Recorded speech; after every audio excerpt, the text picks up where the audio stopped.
I'm Kaitlyn with Learning to Lead. I'm so excited to be a vendor at the Illuminating Women Virtual 2020 conference. I'm looking forward to meeting you at my vendor booth, so please stop by and say hi.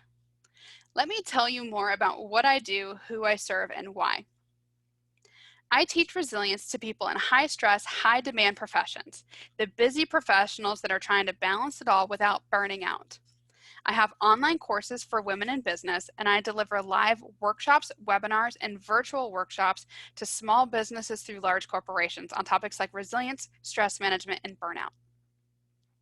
I love what I do because each of us has the potential to thrive even during stressful situations. We just need the tools to do it. And those tools take practice. They take time to learn and develop. I want to do that with you. I want to help you learn and practice and develop these tools over time.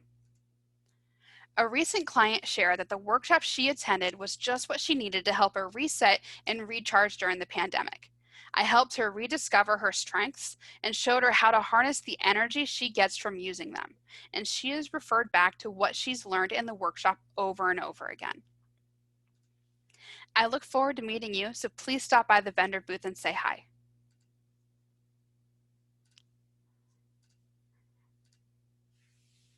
And here are some flyers to demonstrate some of the things that I do or illustrate.